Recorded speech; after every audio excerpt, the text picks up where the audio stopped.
I watched my regional director scramble across the polished marble floor of the lobby while clutching his chest as the silent alarm triggered the automatic lockdown of the entire corporate facility. I sat calmly at my desk right outside his glass office doors, holding a single sheet of paper that contained the exact instructions he had given me just 3 days prior. My manager was a man who believed that rules were meant to be used as weapons to break his employees, but he never expected that those same rules would eventually destroy his career. I had spent 5 years working as a senior logistics analyst for this massive shipping company. We handled international freight, and my department was responsible for ensuring that all customs documentation was submitted perfectly within specific time windows to avoid heavy fines. My direct supervisor was a man named Arthur who had recently been promoted to regional director after a series of aggressive budget cuts that he spearheaded. Arthur hated data, and he hated being challenged by anyone who understood the actual operations of the business. He viewed the logistics department as a drain on resources, and decided that the best way to prove his value to the board of directors was to slash our operational budget by 60% in 1 quarter. When I pointed out that the volume of our incoming freight remained at record highs, and that cutting our staff would make it impossible to file the required government paperwork on time, Arthur just laughed in my face. He told me that my job was to follow orders and not to worry about the consequences because he was the one who had to answer to the executives. He issued a new policy that prohibited all overtime effective immediately, and mandated that all documentation had to be processed within the standard 8-hour shift regardless of the actual workload. The most ridiculous part of his directive was a specific rule stating that any shipment not cleared by the end of the shift had to be flagged as rejected and returned to the origin facility to ensure zero backlog remained in the system. I warned him that rejecting fully paid shipments would trigger massive contractual penalties, but he insisted that the rule was absolute and non-negotiable. He told me that if I could not handle the pressure, then I was free to find another job. I decided that day that I would follow his rules with such precision that he would never be able to claim I disobeyed a single instruction. I started my day early the next morning knowing exactly what was going to happen once the shipping manifests began to pile up.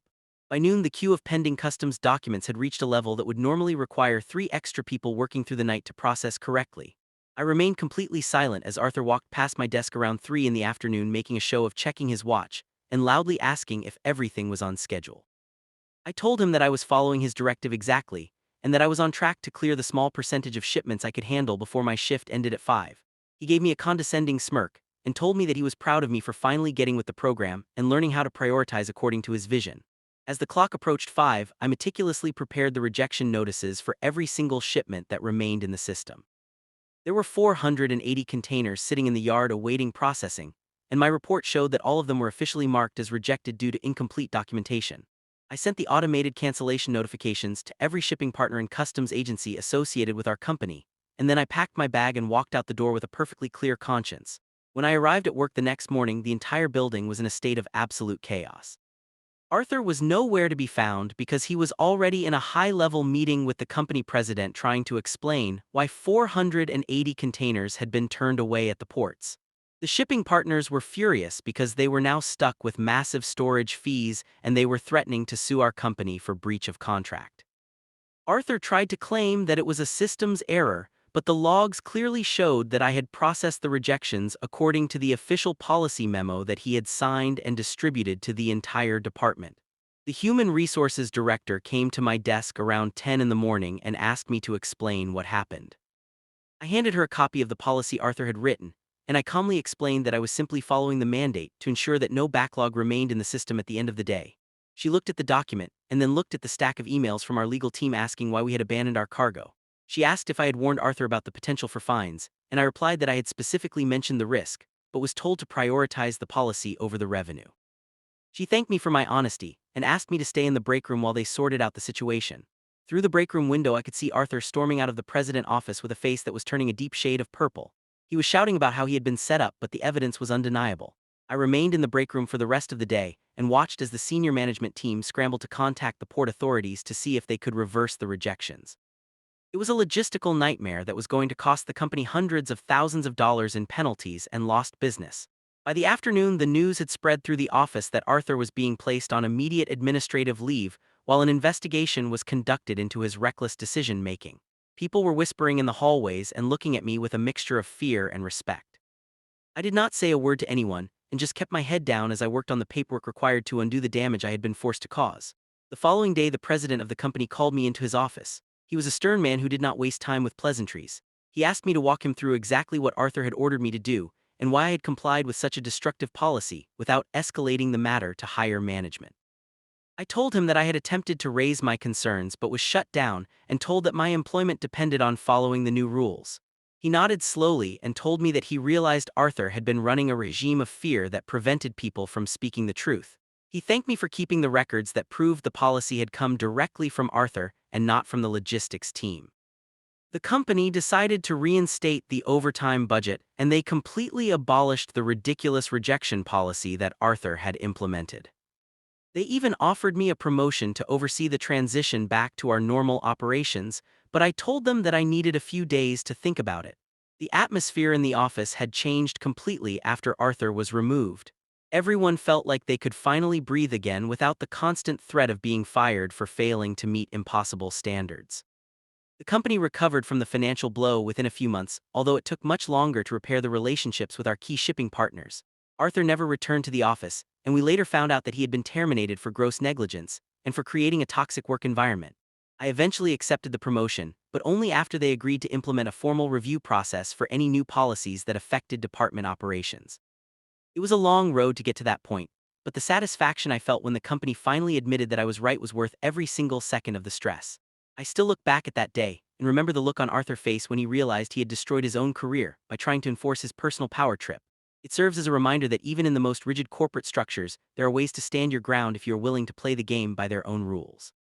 The lessons I learned about office politics and the importance of documenting everything were invaluable for the rest of my professional life.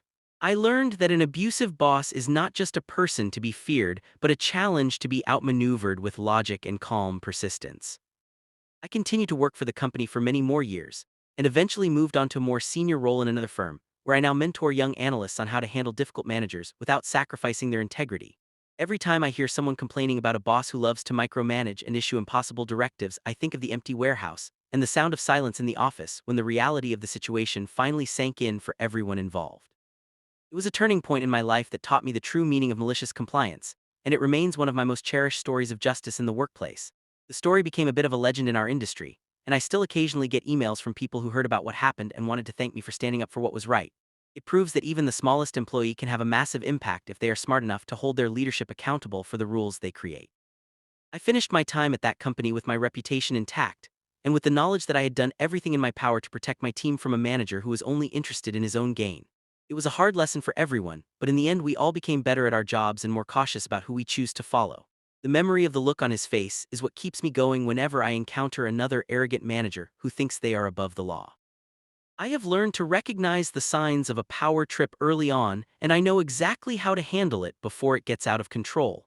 My career has been defined by the choices I made during those few days of chaos, and I have never regretted standing my ground against a man who thought he could use me to build his own path to glory.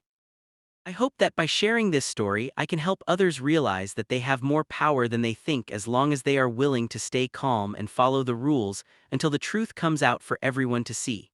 It is a story about consequences and about the importance of integrity in a world that often rewards those who try to cheat the system for their own personal advantage. I am glad that I stayed the course and that I was able to turn a disastrous situation into a victory for the logistics department and for the company as a whole. My life has been much better since that time, and I am grateful for the challenges that helped me grow into the person I am today. It was a long journey, but I would do it all over again if it meant that I could stop another Arthur from ruining the lives of hard-working people. I have found peace in knowing that justice was served in the only way that truly mattered to those of us who had to live through the madness every single day. The company is doing great now, and I still see some of my old colleagues when I attend industry events. We always laugh about the time we shut down the operations and how it changed the culture forever. It is a testament to the fact that sometimes you have to break things to make them better, and that the truth will always have a way of coming to light. I am proud of what I did, and I am happy that I can now share this experience with you in the hope that it will inspire you to stand up for yourself in your own workplace when things get tough. Stay focused on your goals and never let anyone make you feel small just because they have a title they do not deserve to hold.